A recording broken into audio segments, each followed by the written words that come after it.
Today we're going to talk about one of the most incredible turnarounds in history. We're looking at how the United States went from the absolute depths of the Great Depression to becoming the global superpower. And all of this happened against the backdrop of the biggest, most destructive war the world had ever seen. It's an amazing story. I mean, that's really the core question, isn't it? You've got a country that's just on its knees, completely crippled. And at the same time, this massive global war is bubbling up, a war that's going to demand more strength than ever before. So how on earth did America get from point A to point B? Well, that's exactly the story we're going to unpack. Okay, so just to get our bearings, let's run through a quick timeline.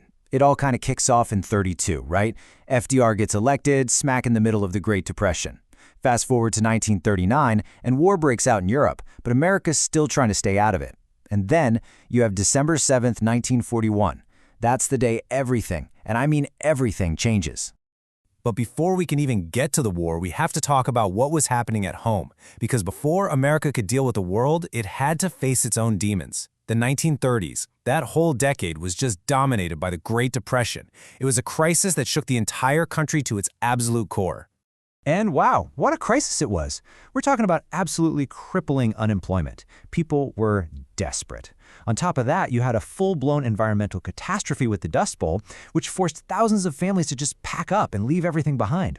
And in the middle of all this chaos, you see huge social shifts, like the rise of powerful new labor unions, the CIO, the Congress of Industrial Organizations being a big one. Any recovery that was happening was just so slow and so fragile.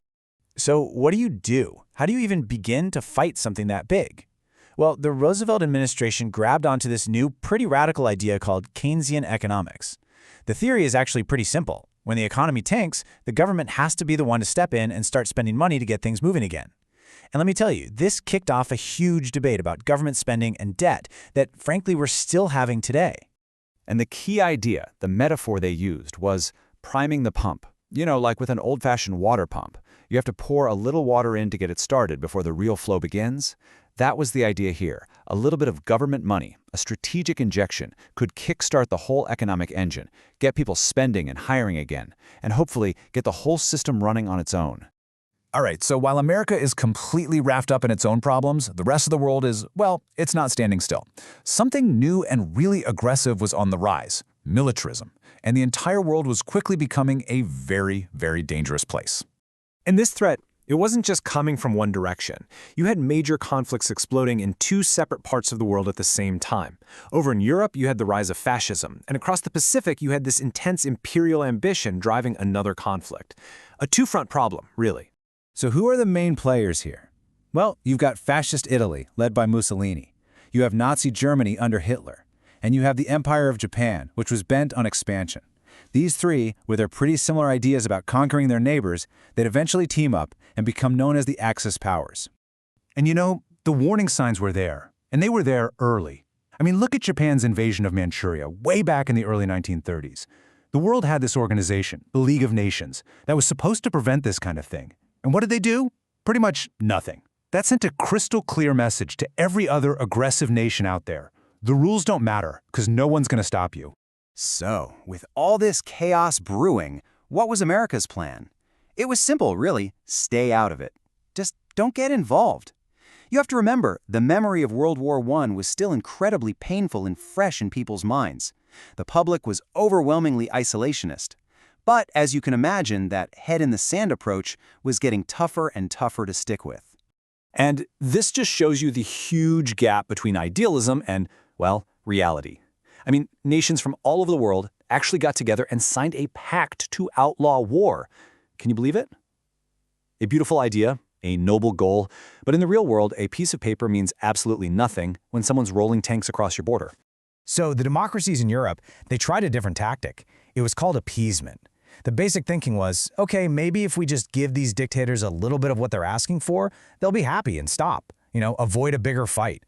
The Munich Pact is the most famous example of this, letting Germany take over part of Czechoslovakia. And, well, it failed. Big time. And this same kind of conflict was happening right inside the US government. Officially, the country's stance was neutrality, hands off. But the president, FDR, he could see where all this was heading. He gave this famous quarantine speech where he basically said, this aggression is like a disease, an epidemic of lawlessness, and you have to contain it. It was a huge signal that he was losing patience with the whole isolationist idea. Okay, so this is where we see a major shift. The US starts to realize that, you know what, maybe we can't just sit this one out. Maybe we have to pick a side, even if we're not quite ready to start firing shots ourselves. And FDR summed up this new strategy with one incredible phrase. He said America must be the great arsenal of democracy. Just think about that. If we're not going to be the soldiers fighting for democracy, we'll be the factory, we'll be the workshop, we'll be the ones building the weapons and supplies for the nations that are fighting. And this wasn't like flipping a switch. It happened in very clear, very deliberate steps. First, you have cash and carry in 1939, a policy that let other countries buy our weapons, but it was set up in a way that really only Britain could take advantage of it. Then, a year later, the Selective Service Act. This was the first military draft in U.S. history during peacetime, a huge sign that we were getting ready. And the final step? The Lend-Lease Act. That basically threw the doors open, letting the U.S. lend or lease weapons to any country that was vital to our own defense. At that point, neutrality was pretty much just a word. But for all this planning, all the debates, the slow, careful steps toward getting involved, the gearing up of factories, all of it was about to become ancient history, because one single, shocking event was about to change everything. This was the point of no return. So what was it? What was the final push that took this reluctant, divided nation and threw it headfirst into the biggest war in human history? What was the one thing that could finally silence the debate? 2 words: Pearl Harbor. Now, this attack didn't just happen in a vacuum. The U.S. had been trying to stop Japan's aggression in Asia, so we hit them with sanctions, including a crippling oil embargo. That really backed them into a corner.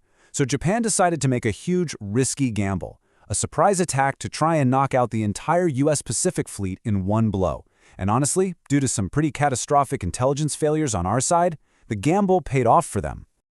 The very next day, President Roosevelt addressed a completely stunned nation, and his words captured the moment perfectly. Yesterday, December 7, 1941, a date which will live in infamy. And just like that, everything changed. The debate over isolationism was gone. Overnight, a divided country became a unified, angry, and determined nation ready for war. And that really brings us full circle, doesn't it? The road to get there was so long and complicated, but America's entry into the war was sudden and it was violent. In the wake of that one Sunday morning, the transformation was finally complete. The country went from being broken by depression to becoming a superpower on the verge of reshaping the entire globe. And it leaves you with a pretty big question to think about. How did a single day of tragedy end up defining America's role in the world for the next 100 years?